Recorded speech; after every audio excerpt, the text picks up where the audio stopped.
how do you avoid attacks due to proximity with people without isolating yourself? This is a very sensitive topic that a lot of people shy away from because of the natural order of things among us, especially as Christians.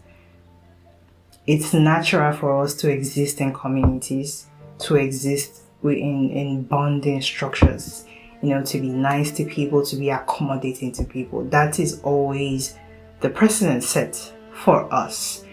But we live in a physical world as spiritual beings. And when you're blessed with the gift of intuition, it's difficult to ignore the signs that you see in people. And when you're able to observe and discern that this particular person might be carrying a negative spirit, and then you choose to dissociate yourself from this person, and then you're labeled being negative or being difficult or feeling like you're better than other people. But it's just a form of self-protection. I've had several encounters with people where I'm trying to get somewhere or I'm trying to do something. Immediately I encounter this person, everything changes. The environment around me changes. My drive or the motivation I have, immediately I have a conversation with this person. Everything changes. It's not really about me changing my mind. It's about the emotions that I carry away from that conversation. And then it becomes a pattern that anytime I encounter this person, I feel this way. I've had this experience several times and I'm often stuck in a loop. Should I go on with this friendship? Should I go on with this relationship? And I know that a lot of people are going through this where your proximity to other people became a disadvantage to your progress. What have you done? Writing a project currently, and these are stories from strangers and reflections from strangers. So I will be happy to read stories from you on different topics. As I continue to work on this project, these are personal stories. I will be introducing them to you so we can talk about it. There was a time when I was planning to do something and I had an encounter with a new friend, a man. And as I continue to go on dates or meetings with that man, my ability to create started to shrivel down. And I would sit for hours. I couldn't write a thing. I couldn't paint. I couldn't do anything. And this is my source of livelihood. If I continue at this pace, it means I can pay my bills. There was just this weight that was, on me spiritually. I couldn't do anything. Before I engage in something, before I engage in a project, I usually pray. There has to be a spiritual balance for me to be able to operate or for me to be able to create. And I felt that weight. I felt that weight so heavy in my spirit that I couldn't do anything. And as soon as I cut this person off and figure out the time they came into my life, and from that moment, that person had to go. And as soon as they left, I became normal again. As humans, we thrive in communities. Nobody is excited being a lone wolf. But when you have the gift of discernment and when you have the gift of intuition, you feel a lot of energies from people that make you consider if you want to be around these people. Sometimes being around someone with a spirit of jealousy can hinder you. You might not be aware. They might not be aware. It's not about the person It's not even about being angry at the person. It's not about the person. It's about the spirit that they carry. What do you do in situations where you've been with this person for years, and then the moment you decided to create a distance from that particular person, there is a positive change in your life, and in your spirit you're able to connect the dots, but you don't know what to do afterwards. You don't know what to do with the friendship, or you don't know what to do with the relationship. I want you to write me a letter, or send me an email, write a comment. Make sure you include your name and the country you're texting me from, the country you're emailing me from, okay? And talk about what you do to guard yourself from attacks due to proximity, and how do you manage the isolation that comes with it. Like I said, it's not about the person, it's about the spirit that the person carries. So you can't be angry at the person. How are you able to discern that a person is carrying a negative spirit or they're carrying a positive spirit?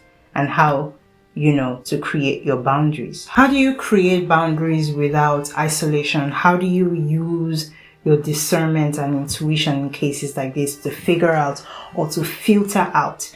And how do you feel when you're dealing with family members?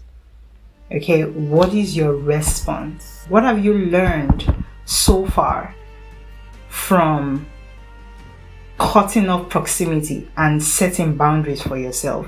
What are the lessons you've learned? I personally have learned that everyone cannot be close to you. By everyone, I mean your family, your cousins. Everyone cannot be in close proximity to you. I've also learned that your intuition is God's gift and God's protection to you. And then I've also learned people should sometimes carry their cross. As Christians, we are taught to help others in their journeys. But then you have to also remember that people love to attach themselves.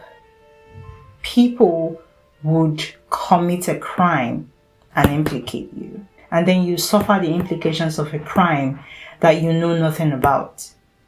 How do you navigate such instances? Then how do you deal with people suffering judgment but want to align themselves to you, but you hesitate? And in the case where your generosity became a disadvantage to you because of your proximity to someone, imagine being in your house and doing nothing. Because of your proximity to someone, problems come to you. And because you love this person, you don't know how to navigate your emotions. You don't know how to cut them off. But you keep suffering that circle. How are you able to navigate it? What did you do? I want to hear your stories. I want to hear your thoughts. When you are operating spiritual, what is ideal to you might not be ideal to another person. It's going to be about stories from a stranger. So that's the theme of the event. I'm going to fix a time, but I don't know yet. But I want to hear your thoughts. I want to read your stories. You can send me an email. You can send me a message. You can leave a comment, whatever it is. Make sure you drop your location, especially if you live in Nigeria, okay? Drop your location and the exact place you live in Nigeria. I want to hear your thoughts on this particular topic. How do you avoid attacks coming from your proximity with people, and then how do you navigate the isolation that comes after? What is when you're able to identify the problem or whoever is bringing this negative energy towards you?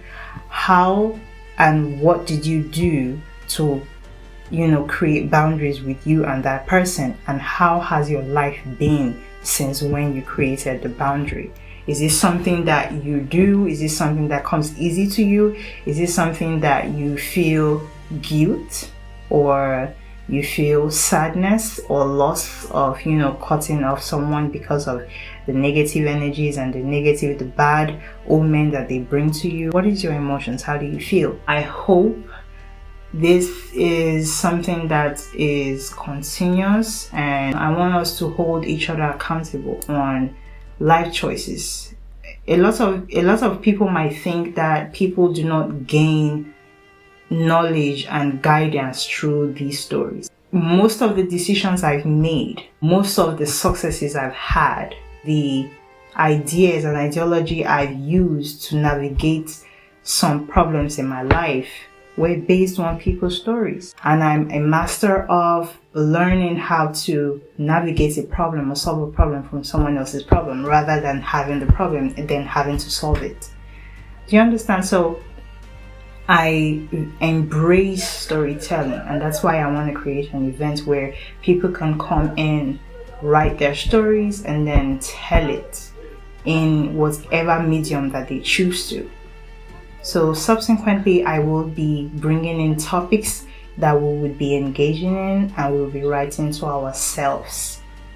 So this is for our personal reflection. This is our personal letters.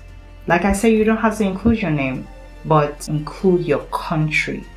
And if you live in Nigeria in particular, include your exact location, your state where you live in. I want to read about what you think about these topics, and I can't wait to read them. Bye.